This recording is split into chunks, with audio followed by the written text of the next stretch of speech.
Do you know someone who's tied up, bound down, stuck in a position where they simply feel they cannot move? Someone who's tied up in procrastination. Someone who's tied up in excuse making.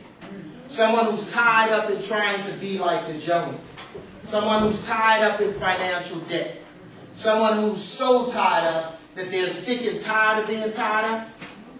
Do you know at least one person? You know what's even worse? Is to be someone who's tied up and not even know it. Because I used to be one of those people.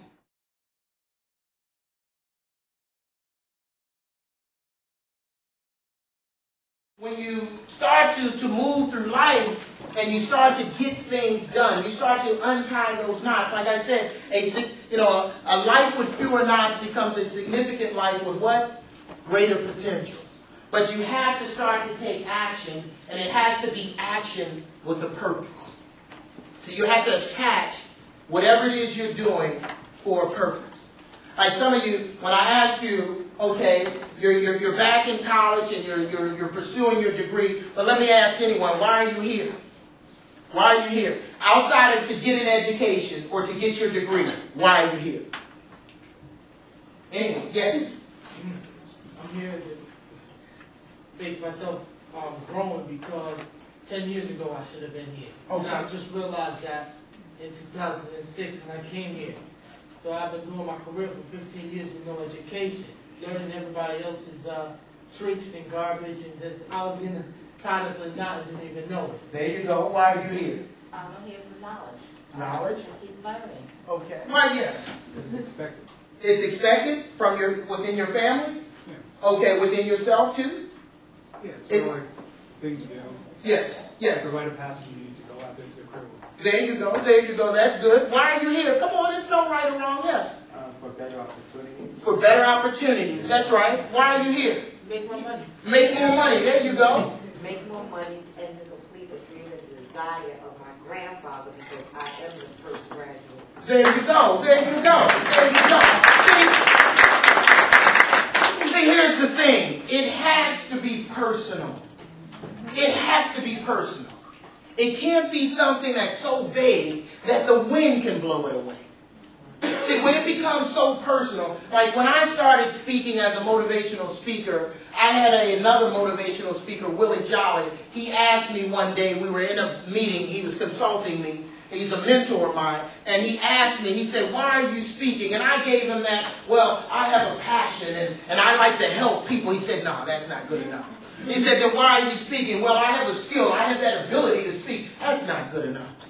He said, now why are you speaking? I said, you know what? Honestly, I said, no one else in my family had ever stepped out of ranks.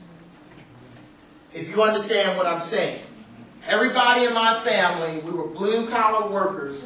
We got a job and we went to work and we did whatever the employer told us to do. And I said, I got to a point where I'm sick and tired of watching that.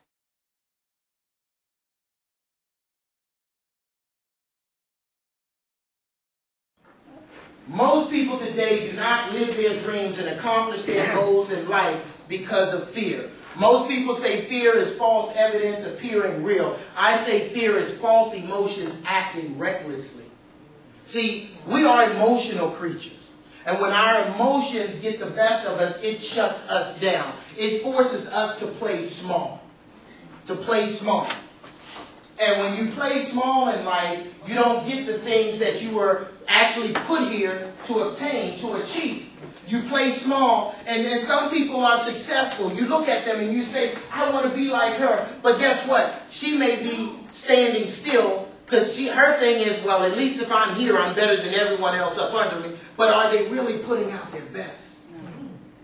Are they really putting out their best? No. Most people today save their best for last. Most people save their best for last, but here's the thing. You're not going to get out alive. So why not put out your best every day? People call my phone, and every time you hear my voicemail, at the end of it, it says, make today and every day an A day. An A day. And the reason why I say make today and every day an A day is because that, personally, every day may not be an A day, But at least if you strive for that, you can at least bring yourself to that frame of mind, that frame of thinking. And I got that personally from watching and listening to Tiger Woods be interviewed. And he tells people, they say, well, what game did you bring today? And he's like, he's always striving to bring his A game, but not every, he said, I may not win every game, but I expect to win every game. And see, when you come out your door in the morning, do you expect to win? Or are you like some people that come out of that door when you ask them, hey, how you doing today? It could be better if it wasn't raining. How you doing today? Oh, I could be worse. When people ask me, how are you doing today? I'm doing great. And somebody asked me one time, well, Ty, how can you be doing great every day? And I said, well, one, you got your own baggage. You have your own knots, your own burdens. So why should I weigh you down with mine? And it also helps me personally to get myself, whenever I get stuck or tied up or feel that I'm in a rut, out of that rut. Because again, the frame of mind. But going back to the fact that, why 97% of the people today are tied up? Again, it's false emotions acting recklessly. What fears do you have that have been preventing you from achieving the level of success or even the level of living that you aspire to live on? I mean, a lot of people talk a good story, but not many people walk a good story.